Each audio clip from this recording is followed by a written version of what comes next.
we will begin our webinar. Welcome to AGB's webinar. We are AGB Innovative Security Solutions as well as ThreatMinder. I am Safair Hamed, VP of Marketing at AGB, and we have Brian Sadie from ThreatMinder, the CEO and founder. So we will be getting started shortly on Attack Your Threat. But right now, feel free to mute your phones and shoot me any messages if you should have any questions. Towards the end of the presentation, we'll have a Q&A portion for you.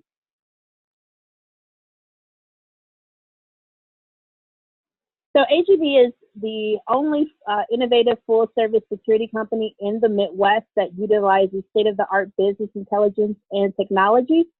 We've been in existence for about 17 years, and we have specialized training and experience that has resulted in a company that is adaptable and faster to respond to increased risks and vulnerabilities.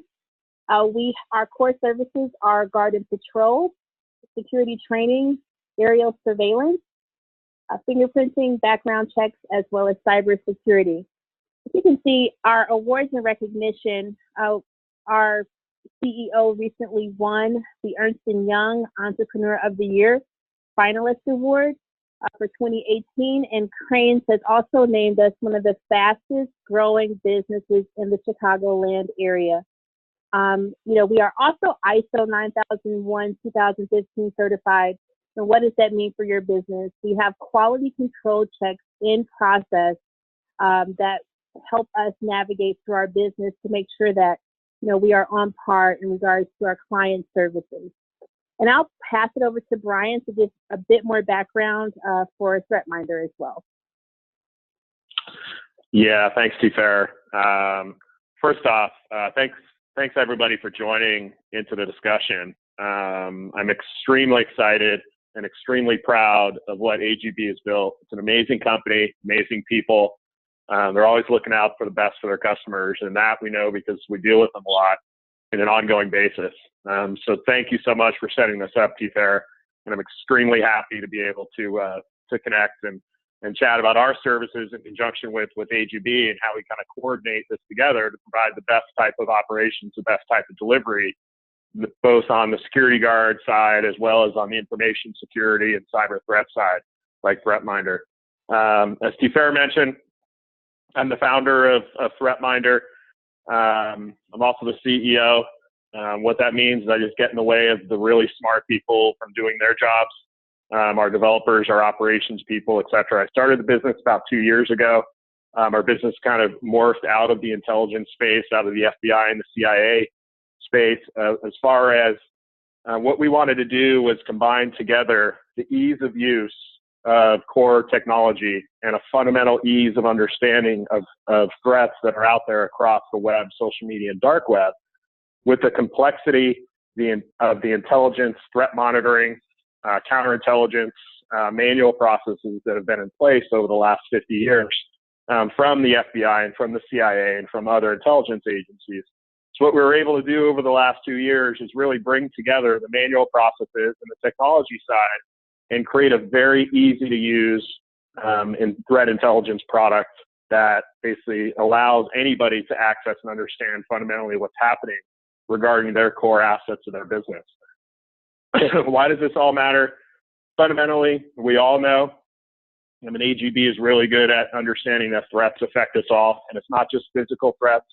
So we deal in physical threats, information that's out there, trying to coalesce information around our people planning protests against a specific location, our people, ex-employees, current employees, outside customers, disgruntled employees out there trashing the brand. We've all dealt with certain types of threats, whether it's physical threat or a brand threat. It might be information that gets out for a certain, from a certain individual or a news story or whatever it may be. But it's affected us deeply, not just from physical, brand, valuation, liability, reliances, et cetera.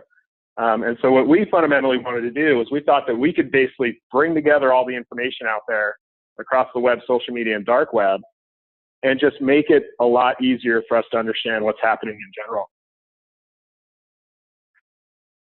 So T-Fair, if you want to go to the next screen.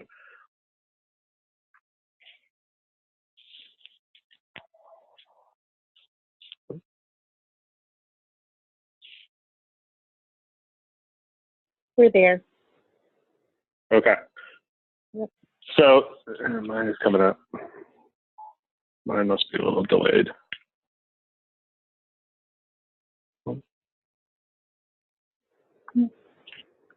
Huh. I'm not seeing it, but fundamentally, if you take basically our overall background of what we've done, and we basically are all about finding, profiling, and monitoring ongoing threats to a corporate business coming out of the intelligence mechanism. So what does that really mean?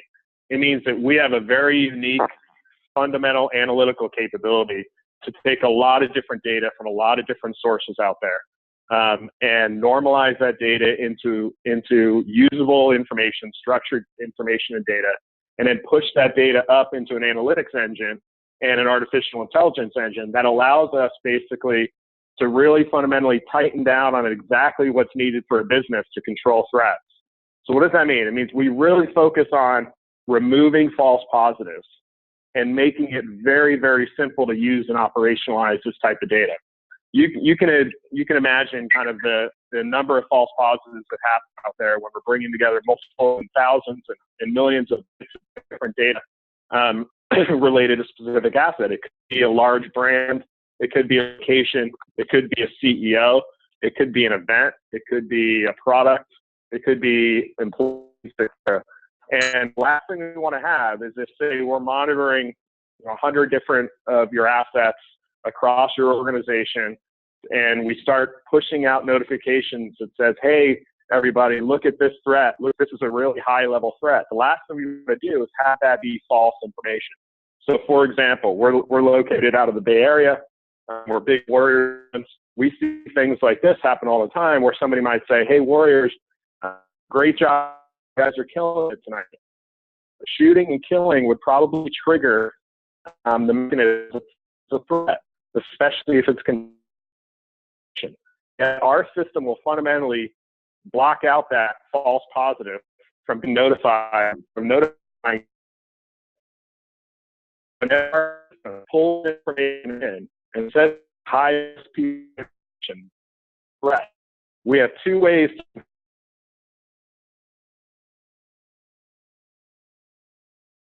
make sure what that posting or that bit of information is. Secondly, what we do is we actually have one of our own analysts internally look at that information after these processes have been done and say, is this really a threat or not?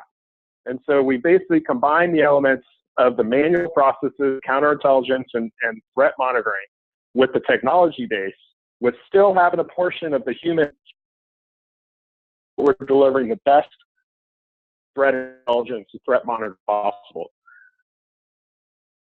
That's really the key for us, the simplicity of using, meaning that anybody can access our core dashboard and the information and understand very quickly what's happening with an asset that we're monitoring, an executive, a location, a brand, a product, whatever.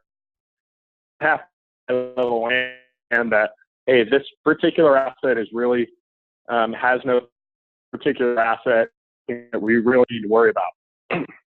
We'll work with you in conjunction with our partners and say, hey, is there anything that we should know to basically pull information a little better? What we try to do, we'll take it from the dark and I'll know what those definitions are in a second. I'm going to go a little bit away from the presentation. But what we try to do is create a baseline of understanding for we say, is there anything that, that we made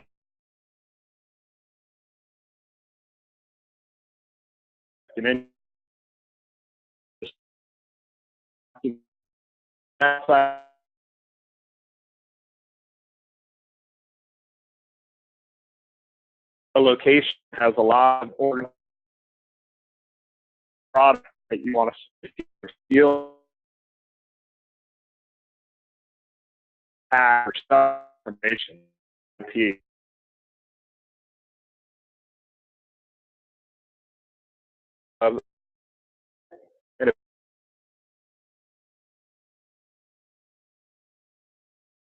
And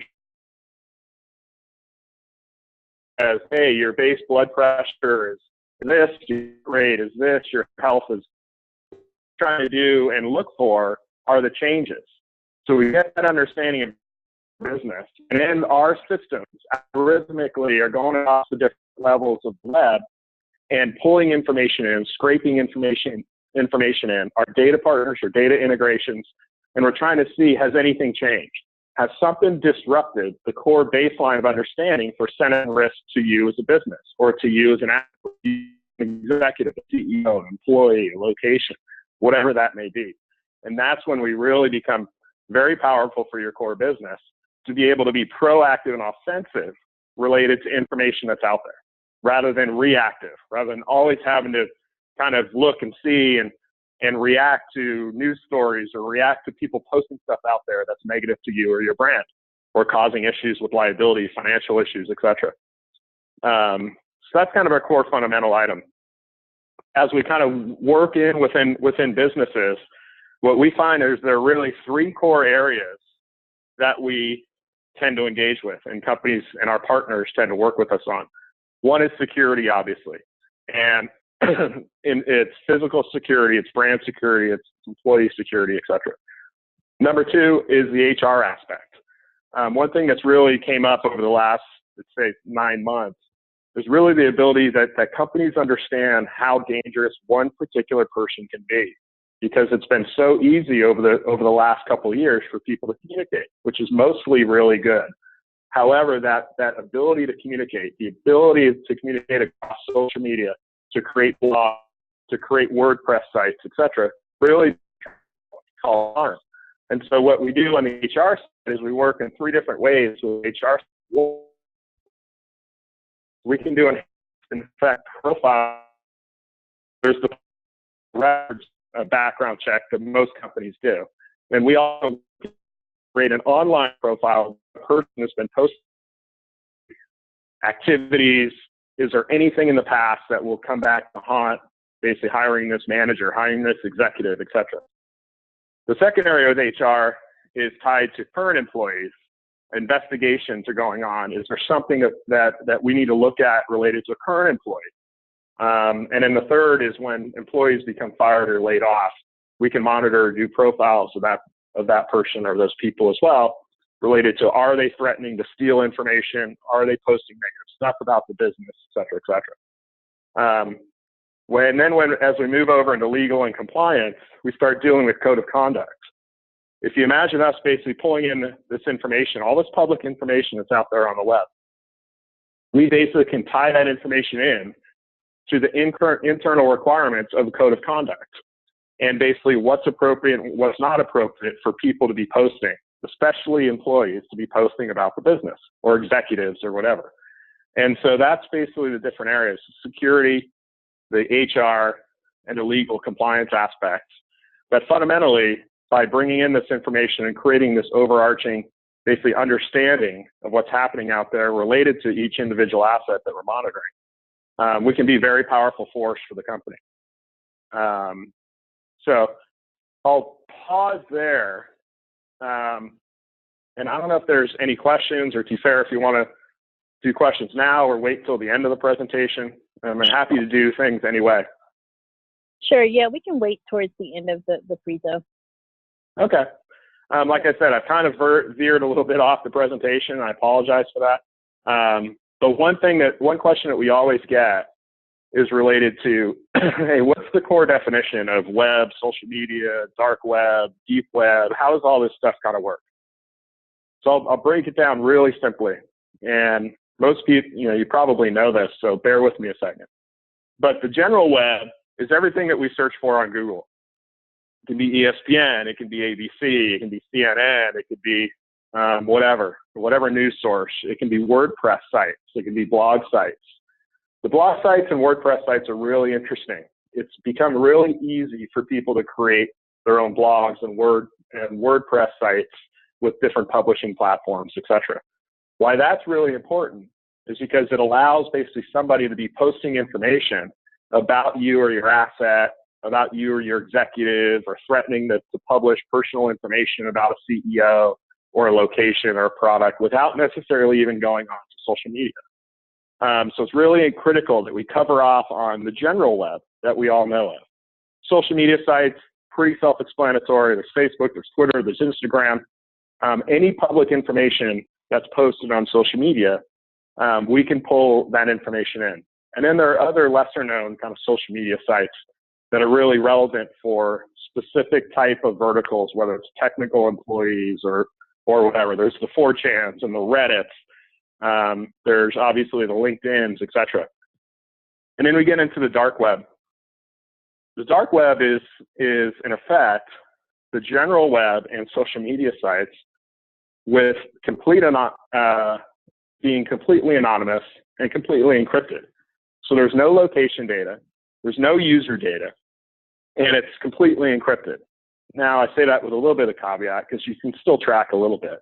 But generally speaking, it's basically if people knew on the regular web that nobody could track them and they were completely anonymous, that's kind of what you get. You get a lot of activity on there on the dark web that basically happens because people believe they can't be tracked and they're anonymous, which fundamentally they kind of are.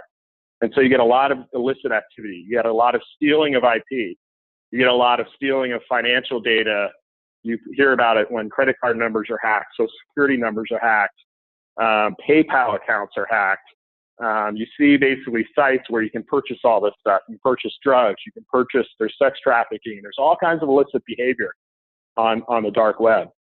And the URLs basically are all kind of tied in with what's called a Tor browser, the Onion router. You can go download the Onion router and get on the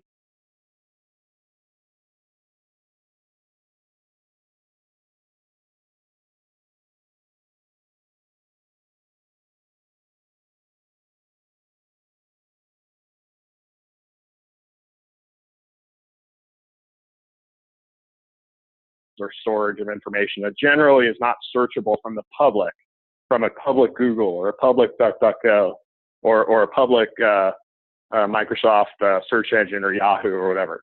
So those kind of the different layers of the internet. So we're sucking in information basically in a near real-time basis across the web, social media, and dark web, and trying to pull all that information in relative to specifically to your core business and your core asset that we're monitoring. Or doing a profile of. So all that being said, if we were to boil everything down to the lowest common denominator, what I'd fundamentally say is, look, the value that we bring in working with our partners, who range from mid-level investigation companies to Fortune 10 huge organizations, is there's a lot of information out there. It's very hard to track exactly what's going on. Instead of guessing and being reactive in this space, it makes so much more sense, and it's so much more financially viable, basically, to be proactive and understand ahead of time. Not all the time. We're not perfect. We're not going to catch everything. To understand what's happening with these multiple different assets that we're looking at. And as I mentioned, locations, employees, executives. If executives are traveling around the world, are they getting on to be kidnap lists? Are people threatening to publish private information about their family, et cetera, et cetera? So we do this with large companies and with small companies across the gamut of the areas related to the business: security, HR, legal, compliance. And then lastly, I'd say, just like we try to make our overarching product very, very simple to use, where anybody, whether it's an HR person, whether it's a security person, whether it's an attorney, somebody can understand fundamentally what's happening. What we try to do with pricing is the same thing. We try to make pricing very, very simple. Our baseline pricing of $99 for one-time profile includes web dashboard and a PDF report. And then a monthly 24/7 monitoring platform is $299 a month as a flat rate, no data costs, nothing else. Now, typically when we work with large companies, they'll say, hey, we have whatever 500 total assets we want to monitor. In that case, we can get the pricing down very, very low. for a couple dollars a month in asset, depending on volume and term. But again, we're trying to make it really simple. It's simple to understand exactly what's going on across the space because it's really complicated. It's a complicated space to understand and fundamentally keep up with. And that's what we're here to do in conjunction with AGB. Not only provide the security on the man guarding side and the safety side, but also on the information side, and allow the information to kind of propagate through the organization and work in conjunction with the physical security, the brand security, the information security, and the cyber security, bring it all together under one house. So that's really kind of how we fundamentally work, and a quick overview of kind of what we do. Awesome. We have one question in regards to schools. Yep. Someone asked you, have you had any success in navigating the school space with all of the active shooter cases? How would this come into play with protecting, universities and even, middle schools or high schools? It's a great question. We get it all the time, and we have. We're currently working with Texas and working with Oklahoma. Texas, there's a new program. I think it's called School Safe or Safe School Program. Oklahoma there was just a big conference of a lot of superintendents, and that's K through 12.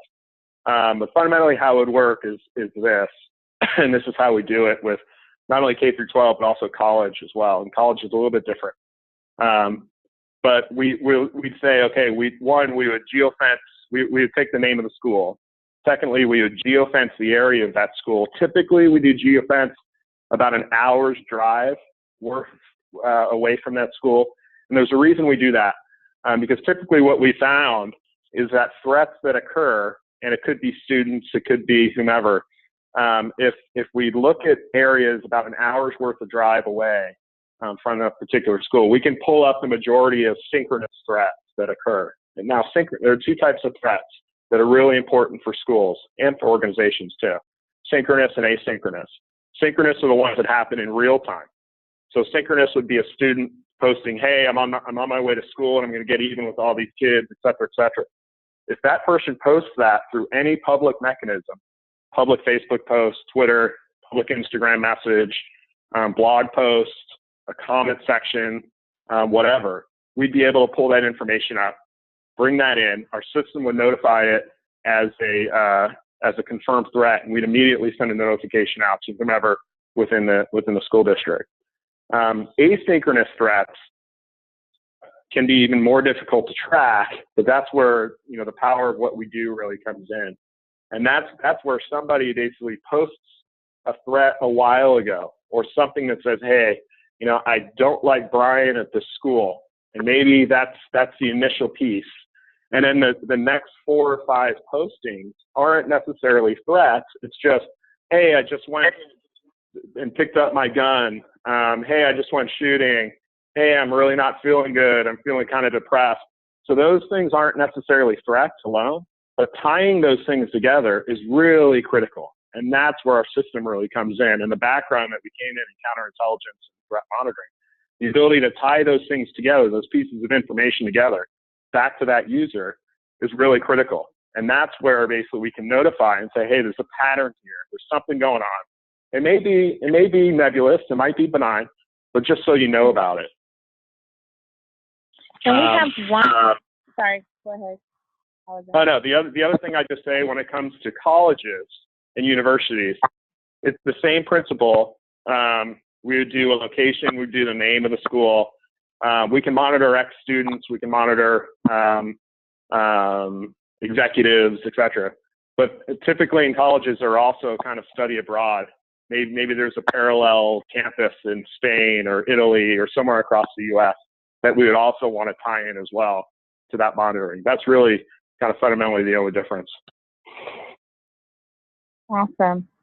We have one more question. It says, considering how social media is becoming the system of record for news, how is this product helping competing businesses that are using social media to discredit competing businesses like restaurants or businesses bidding for the same work? Yeah, that's a very, very good question. Similar to one, the key thing in a business environment, and the key thing that we look for is anything related to a quote unquote threat. And a threat, as I mentioned before, isn't just a physical threat. It's also a threat to the brand, a financial threat, liability threat, brand degradation threat, etc. So in that instance, if somebody is posting, it doesn't matter whether it's another business, it could be an ex-employee, it could be a current employee, it could be a customer, it could be an angry customer, it could be whomever it is, somebody that you've never even met. It could be a group sitting overseas that's being paid to basically post a bunch of negative stuff, and that happens. The critical thing is that you know about it, and you can tie that information together. That's the most critical thing related to what's happening out there across social media and the general web, and I mentioned the blog platforms. The last thing that any business really wants to have is be fundamentally surprised. Maybe a business goes on vacation for a week, or the owner or is busy at a different location, for example, and then is surprised a week later when something pops up and it's already kind of gained steam. It's already Christmas tree. And I'll give you an example of what we consider to be Christmas tree. There might be a false story that gets posted, and then that kind of game of telephone, because social media can expand so quickly, basically takes on a life of its own. So understanding that there's something happening right at the beginning is so powerful for a business, small business or large business. We just had a client that went through a huge issue related to a sexual harassment case. That was from a number of years ago. It just happened to pop up again in a news story, and it just took on a life of its own. So fundamentally understanding where this stuff comes from and trying to nip something in the bud is basically one of the most powerful things you can do as your business building a brand or maintaining a brand. That's great. And we have one last question, or maybe two, sorry. But maybe I missed this. They said, but how does ThreatMinder help its customers with an action plan to thwart or eliminate the threat after it presents its findings? Yeah, that's another really good question. See, there's some smart people on this call, smarter than I am.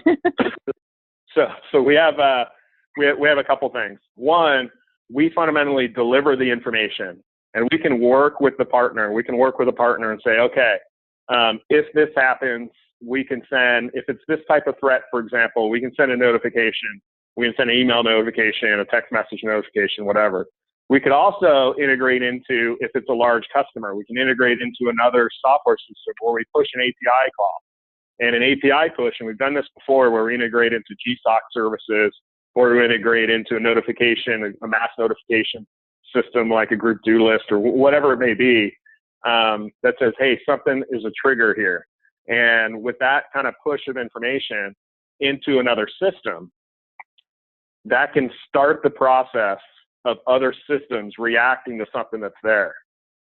So that's number one. That's an automated way that we can do it.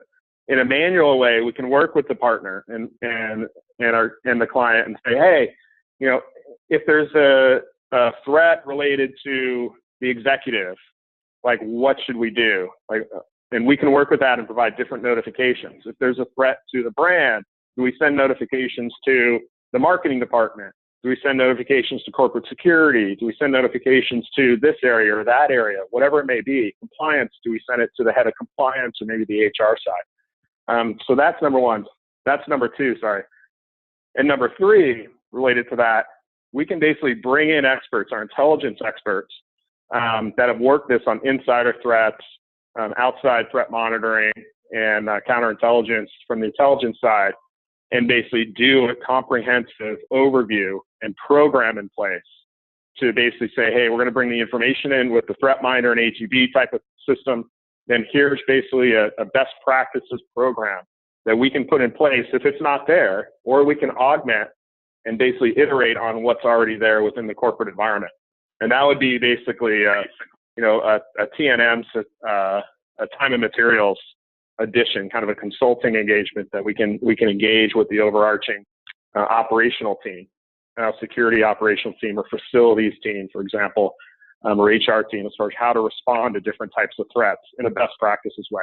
One, and it's so critical that it's great that you bring it up, because a lot of people don't think about the financial and legal liability related to some of these threats. And should a company know that something is out there? Should a company know that something was posted there, a month ago? Should a company know about how to respond to this stuff or not? And that's become a big issue for a lot of different companies, small and large, as far as the financial and legal liability tied to that information as well. So those are the three ways that we can help solve that. Awesome. And we just have one last question, and we're going to wrap up the call. But thanks again, everyone, for their great questions. And this was actually one of my questions as well. But when you mentioned HR, how does ThreatMinder help HR for incoming employees by using social? Do you use social media checks to actually investigate the employee, or just what the employee is saying about the corporation? Yeah, so it can be either or. Okay. So at point of hire, for example, there's typically, whether it's there are a number of different public records background check companies that can give a check mark, thumbs up, yeah, or a thumbs down for somebody based on hiring criteria. We can do the same thing, and that's typically with financial records, bankruptcy records, divorce records, arrest records, et cetera.